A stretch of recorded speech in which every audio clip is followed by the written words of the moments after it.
أهلا ومرحب بكم أصدقائي أصدقاء قناة على المنصة مع أحمد حواش، القناة اللي بتقدم لكم كل ما هو قانوني بشكل بسيط وعملي.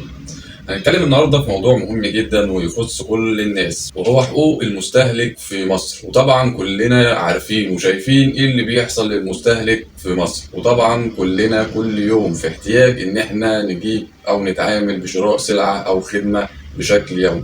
عشان كده حبينا نطلع ونقول لكم النهاردة ايه هي حقوق المستهلك في مصر. وفي الفيديو ده هتعرف ازاي تحمي نفسك وحقوقك كمستهلك مصري. كل اللي مطلوب منك انك هتتابع معانا الفيديو للاخر وانت هتعرف كل شيء في دقايق. ومبدئيا كده خليني اقول لك الموضوع ببساطة، وهو ان قانون حماية المستهلك في مصر بيحمينا كلنا كمستهلكين، وبيدينا مجموعة حقوق اساسية زي حقك في الحصول على معلومات صحيحة. وده بمعنى ان اي خدمة او منتج بيتقدم لك بشكل يومي لازم يكون واضح ومكتوب عليها كل التفاصيل اللي تهمنا كمستهلكين. يعني لازم تكون المنتجات آمنة للاستخدام ومطابقة للمواصفات.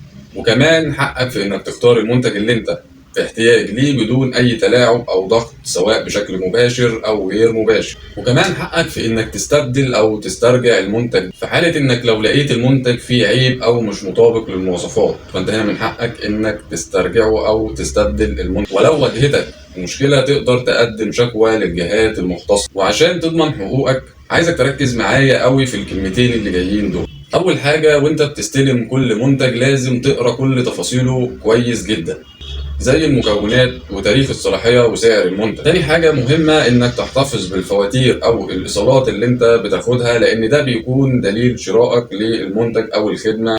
تالت حاجة إنك تعرف حقوقك كويس جدا كمستهلك، ولو ما شفتش الفيديو ده من أوله أنصحك بإنك ترجع تتفرج عليه من البداية، أو عندك القانون بتاع حماية المستهلك تقدر إنك أنت تطلع عليه وتعرف إيه هي حقوقك كويس جدا كمستهلك في السوق المصري. ولو قابلتك أي مشكلة تقدر إنك أنت تتواصل مع جهاز حماية المستهلك عن طريق الخط الساخن، وده رقمه 19588، أو من خلال الموقع الإلكتروني.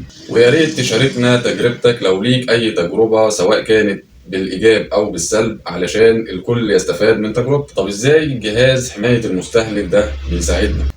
خليني أقول لك باختصار إن جهاز حماية المستهلك ده هو الجهة المسؤولة عن حماية حقوقنا كمستهلكين.